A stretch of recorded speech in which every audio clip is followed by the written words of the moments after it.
Welcome to Shootin' It Straight with Stan. I am your host, the vibrant host, Stan, the Annuity Man, America's annuity agent. And yes, I'm glad you asked the question. I am licensed in all 50 states and am proud to have clients in all 50 states. So I speak North Carolinian, I speak Texan, I speak Californian, I speak Oregonian, I speak Alaskan, I speak Hawaiian. I speak all of those dialects. Wearing the light blue, Carolina blue, Stan the Annuity Man baseball cap, which is great because I'm from North Carolina. Let's get to the topic. And the topic is squeezing annuity yield. I want you to envision, close your eyes, that you're in a orange grove in the state of Florida, and you pick the orange off the tree. You cut into it and you hold it over your head, a foot away from your mouth, and you squeeze that wonderful orange juice into your mouth. It's so refreshing and so wonderful. What does that have to do with annuities? It's because when we're talking about buying contractual guarantee annuities, isn't that a great picture? There's like good music in the background when they're squeezing the orange. But anyway, we're in an environment now, and always, by the way, whether the Fed's moving or not moving or raising interest, it doesn't matter. Annuities are contractual guarantees. Okay, so you're buying it for what it will do, not what it might do. Will do are the contractual guarantees. Might do is the hypothetical, theoretical, back-tested, hopeful, agent return nonsense, unicorns chasing the butterflies. And by the way, spoiler alert, unicorns never catch the butterflies. It's just all sales pitch. When you're buying annuities, you're buying contractual guarantees. So let's talk about how you squeeze yield with annuities. The two primary functions that people use annuities for are either principal protection or income for life. I have an acronym called PIL: principal protection, income for life, legacy, and long-term care. Those are the four items that you need to look at annuities to contractually solve for. If you don't need it to contractually solve for one or more of those items in the PIL, you do not need an annuity of any type. Never buy an annuity for market growth. Listen to me, please. But let's talk about squeezing yield out of, say, multi-year guarantee annuities, which are the annuity industry's version of a CD. Now, can you time it? No. Should you try to time it? No. Do people try to time it? Yes. I don't know why. Everyone thinks they're market mavens or master of the universe or Gordon Gekko of MIGAs. MIGA Gordon Gekko. Watch the movie, Wall Street.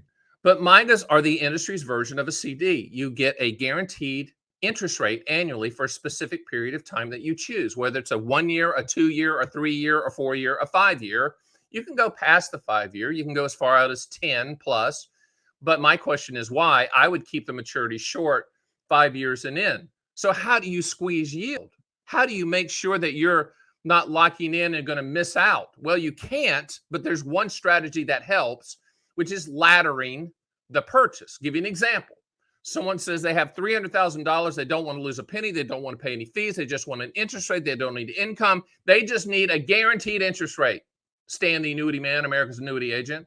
Then what I would say is take $100,000, buy a 3 year. Take $100,000, buy a 4 year. Take $100,000, buy a 5 year. Or you could do 2, 3, 4, or 1, 2, and 3. Whatever the laddering you want to do from the duration standpoint that feels good and comfortable for your situation. You ladder it. So you have money coming due at different intervals to hopefully attach to rising interest rates. Now, at the end of a duration of a multi-year guarantee annuity, you can get all the money back. You can send it back to where it came from. You can roll it to another multi-year guarantee annuity, or you could roll it to a lifetime income stream annuity. Bottom line is you control the asset. It's your call, period. But squeezing yield out of MIGAs really comes down to not trying to time it, not trying to pick a specific duration, and laddering those maturities. Now, if you put a gun to my head and it was loaded and I thought you were crazy enough to pull the trigger and I wasn't depressed wanting you to pull the trigger, I digress. But let's just say you were serious and you said, hey, Stan the Annuity Man, I don't want to ladder. I don't want to do that. I want to squeeze the yield out of one maturity. I'm thinking about a 5 year or a 3 year. Which one would you recommend? 3. Hey, Stan, I'm thinking about a 4 year or a 3 year. Which one would you recommend? 3. Hey, Stan, I'm thinking about a 2 year or a 3 year. Which one would you recommend? 2. See a trend there? And the trend is I'm always going to go toward the shorter duration. Now, the annuity sales gods are looking down upon me going, Stan, that's not the way to make the most money. And that's what they sound like in my head. The longer the duration, the higher the commission. But with multi-year guarantee annuities, the built-in commissions anywhere from 0.5% to 2%. So like on a 5-year MIGA, some of them are 1%, some of them are 2%, but it's in that range. It's all built in. In other words, you put $100,000 in, you're going to see $100,000 in your account, even though we get paid a one-time fee from the administrative cost. As my CEO, who's the smartest person in the room, she says, hey, it's like light bill, water bill, commissions. It's part of the overall administrative cost of issuing an annuity for an annuity company. So when people say, all annuities are expensive and the commissions are high, they have no clue what they're talking about. All right, so that's MIGAs. That's how to do MIGAs. Let's talk about income. Squeezing yield out of income. How do you do that, Annuity Man? Let me tell you. I love that voice, by the way. That's like my Uncle Fred's voice. Like when he'd get rolling, that's how he would sound. Yeah, he had a couple drinks in him, but that let me tell you something about that, Dad. His voice got real high. Love that guy. He's great at a family reunion. I mean, you'd run for cover if he came at you. You know what I'm saying? But let's talk about lifetime income. Lifetime income is primarily based on your life expectancy, or life expectancies if joint with your loved one, at the time you take the payment. Interest rates play a secondary role. Interest rates play a secondary role. What'd you just say? Interest rates play a secondary role.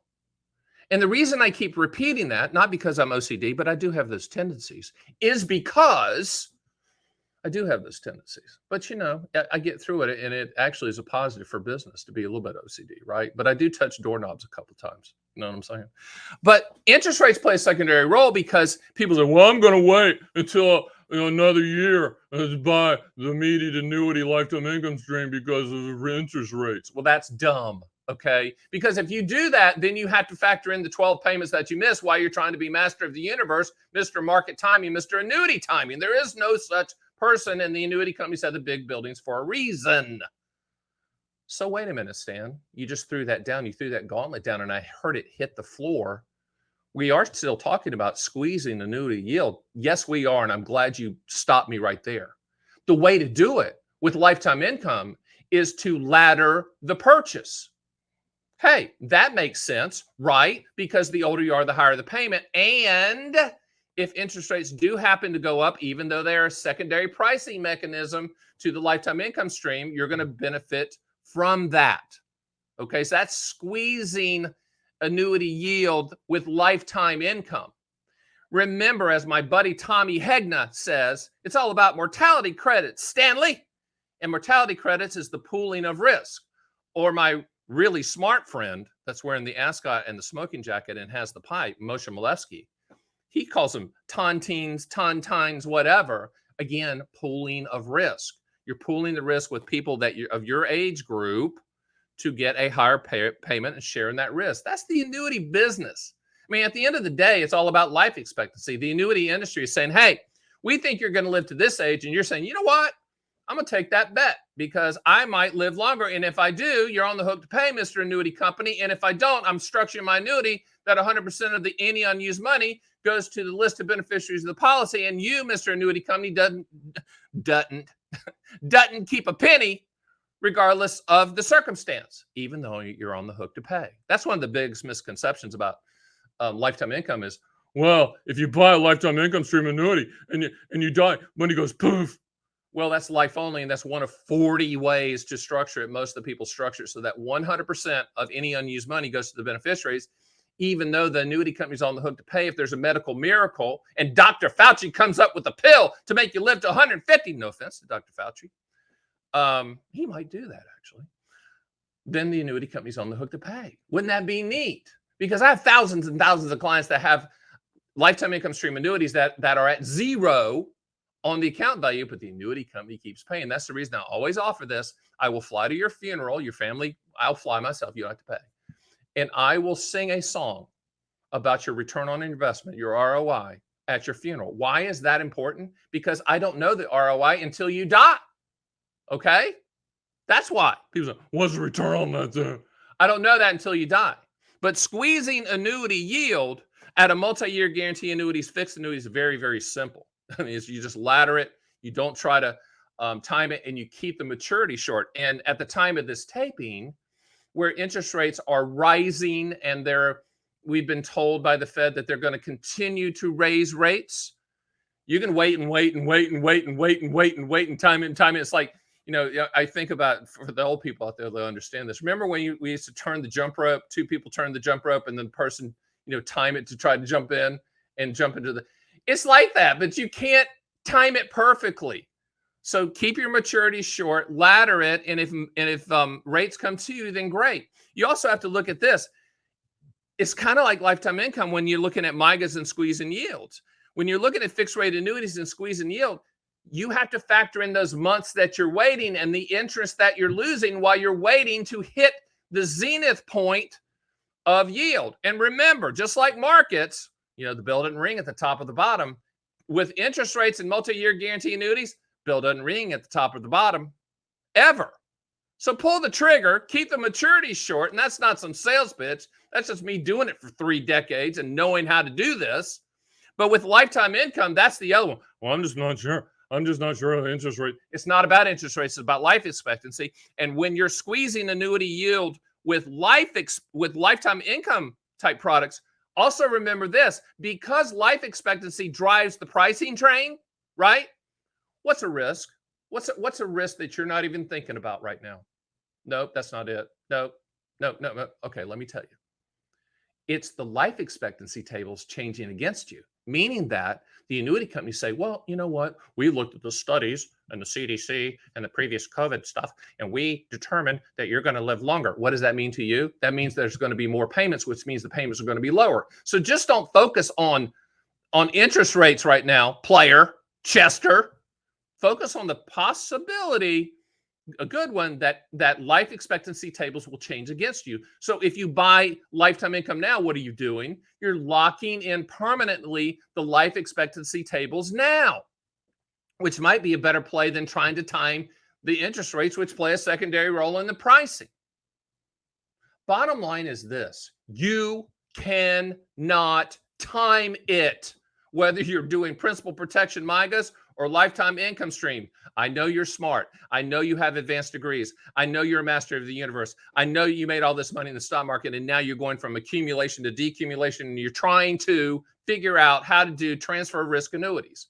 And you're still smart. You still want to find the arbitrage and the sweet spot, and you want to time it perfectly. You cannot. You cannot. Squeezing yield comes down to laddering when it comes to lifetime income. Squeezing yield comes down to laddering or choosing the shortest or shorter maturity that you're looking at on my Life MYGA feed at theannuityman.com. You can also run lifetime income quotes at theannuityman.com with the best calculators on the planet. So I want you to go back to the first part of the podcast where I painted this beautiful picture of you walking through this orange grove, picking an orange, holding it a foot above you, and then you're squeezing the orange juice into your mouth. It's going all over your face as very angelic music, somewhat classical and jazz combo is playing in the background. Squeezing annuity yield. Yes, we do that. Yes, we're going to give you those strategies that make the most sense for you. I encourage you to go to my site at theannuityman.com and schedule a call with me or my team. You might get me, and it might be this crazy when we talk. It'll be brutally factual. I can guarantee you that. With that being said, I'm going to have another cup of coffee. I think it's my 4th or 5th, and maybe my 6th. Can you tell? And I'll see you next week on Shootin' It Straight with Stan.